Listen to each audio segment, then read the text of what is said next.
This is Rob Tebbutt for Boxing Social in association with Betfred. Delighted as always to be joined by the one and only Kalle Sauerland. We're here at the Eubank Jr-Williams press conference in London. Kalle, always a pleasure. How are you doing? I'm doing very well, especially on a day when we announce a blockbuster like that. Fantastic. No, great. And, you know, there was spice, there was heat, and you could feel the flames coming. So it's going to be an interesting countdown to fight week, I can tell you that now. Seen from my vantage point, it was a little bit tense up there. Obviously, they've had a few things to say across social media in the last, well, I say last couple of months, the last couple of years, it's been rumbling on between them. Sign of things to come, do you think? Do you think it could get spicier, more seasoning the closer the fight comes? I mean, I don't want to see tables flying like with Dell. He shaved me so good that I don't need to shave anymore on that day. But no, I think it was respectful to a degree.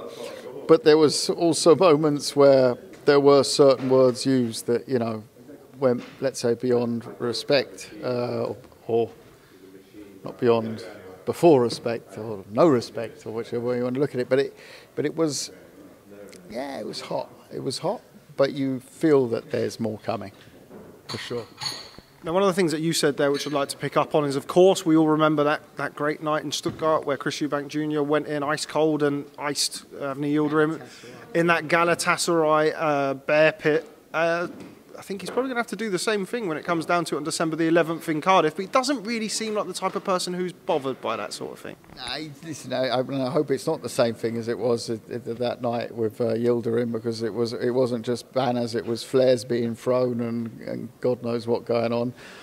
So we don't need any of that, but good hostile crowd, you know, and look, the Welsh love their sport, great sports fans, and you know, very passionate, and I'm sure the boxing fans are even more passionate than the rugby fans, etc. So I think it's going to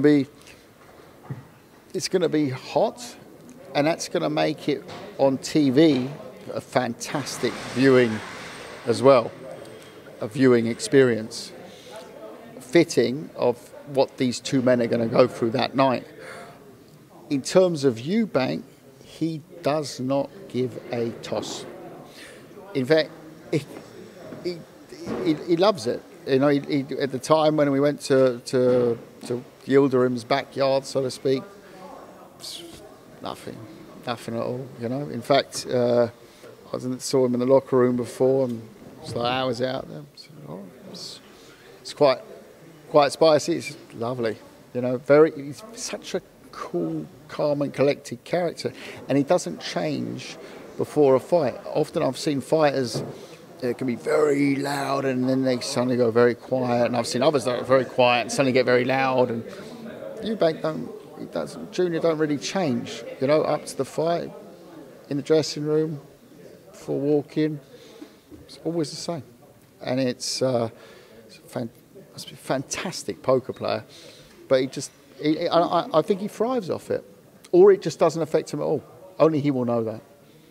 Now, a lot of people, certainly potential for this to be a pay-per-view fight. It's not. It's available to Sky subscribers. We heard Chris Eubank Jr. in particular talk about the importance of that and showcasing this fight to as many people as possible, and I'm sure you agree. Look, as a promoter, we could have made this a pay-per-view show without a shadow of a doubt, and had the right card on it, and it would be pay-per-view, and it wouldn't be any skinnier than a lot of pay-per-views that have been put on in recent years by other UK promoters. I think that this statement, though, is by Sky to propel Junior also towards that. You know, he's been on and off British airwaves for too long. He went to the States, you know, he had that great win against the girl, then went off to America, then he came back. So this is really a big night for him.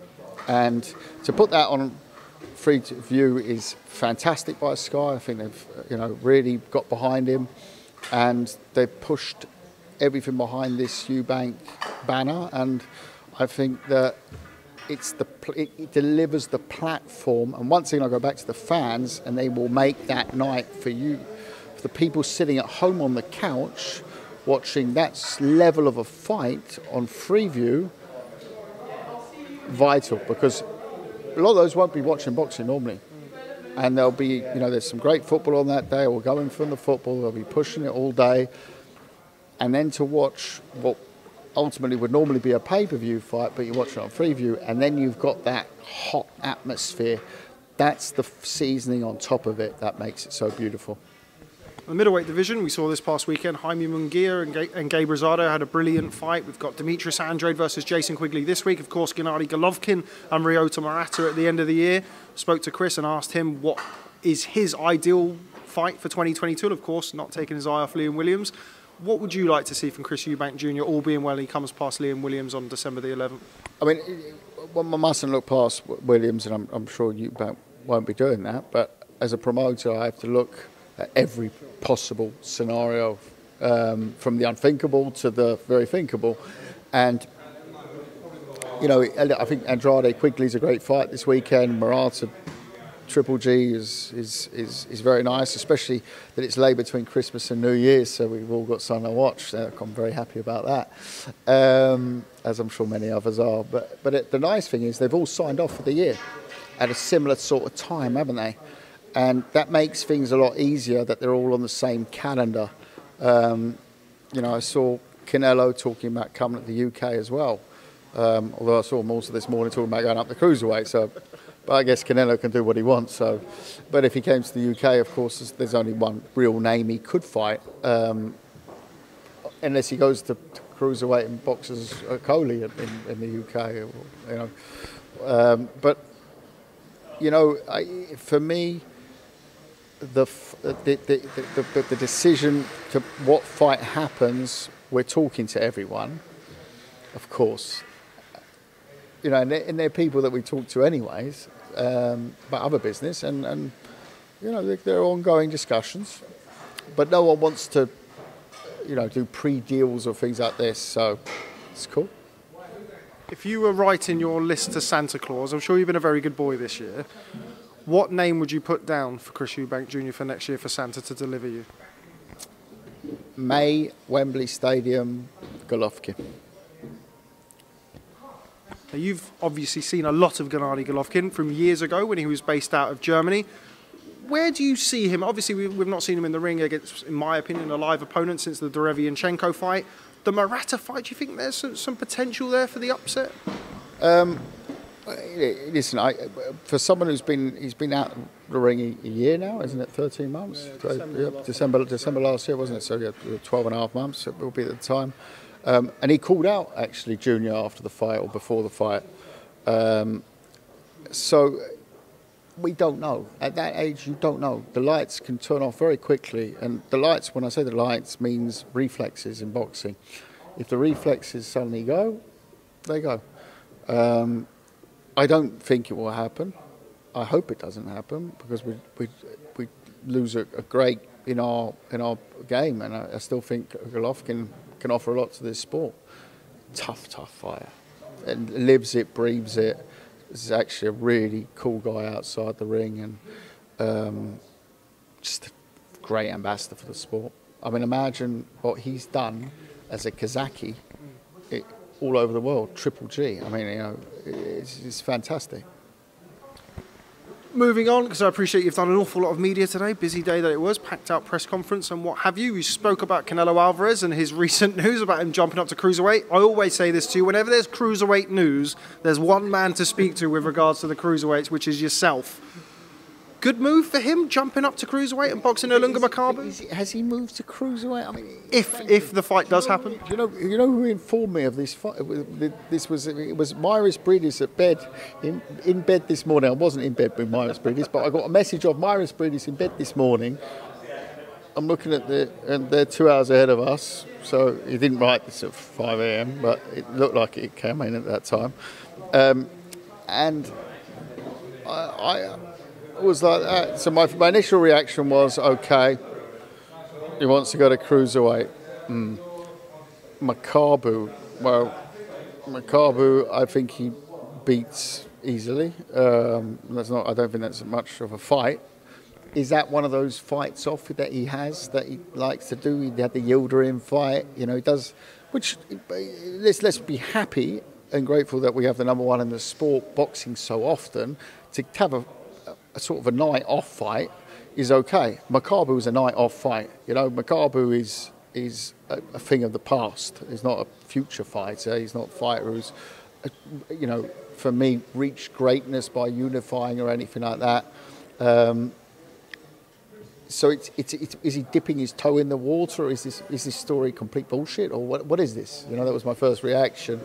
And I just wrote to Myris and said, I don't know if it's true he's going to cruiserweight, and B, if it is MAKABU, he's clearly dipping his toe in to see what it's like the weight. And he'd probably be advised to dip his toe in because they're big boys. Yeah? They're big boys. And even like if you look at the plant fight, you know, the height difference, I mean, you're talking now, you're talking... These are lumps, yeah. I mean, Briedis can easily got a heavyweight, easily. Yeah, he has that. He's beaten the heavyweight champion of the world, Manuel Chai, in a showreel knockout. But you know, does he want to make the legacy of cruiserweight his? Then of course there's only one man he has to fight, you know, and that's Briedis. So, but we haven't spoken, no, not yet about it. So. Is that doing a disservice to Ilunga MAKABU? You mentioned there are big guys up there at 175 pounds. He didn't look fantastic against Sergei Kovalev. Do you not envision the size being any potential?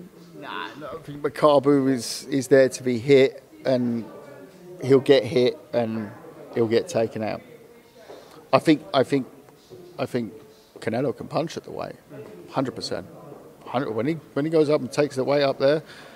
He's got far too much skill for MAKABU. Far too much skill.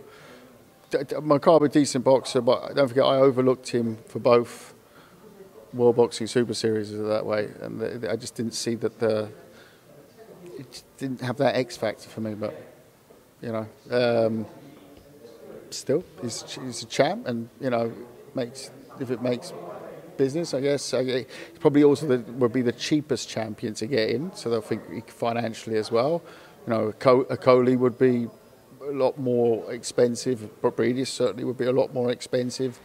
So you might look at that. But I do think that if they do it, it's not about money. It's about testing the weight class out. And they look at the champions and look at the weakest champion. That would be MAKABU.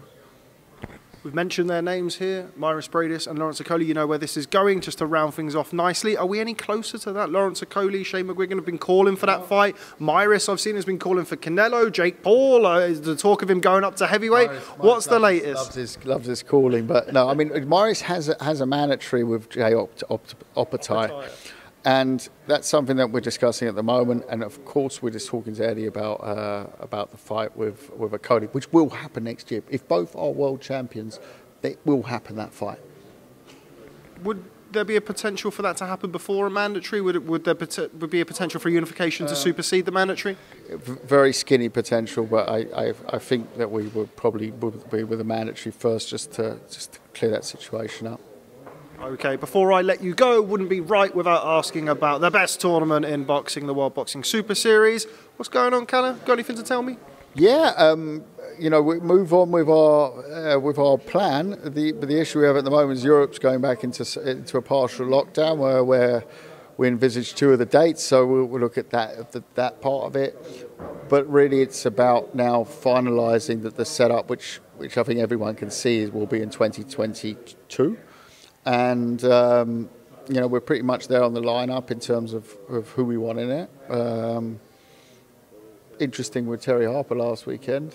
I'm sure she'll be back. Great fighter, great lady. But yeah, that's you know, for 2022, it's a moving target. It's not a fight. It's a season. Yeah, and you know, we're in good discussions on how to do it and what a plan B would be in case we had the issues. But what we don't want is a season that gets interrupted by COVID. That is not going to happen. So bear with us.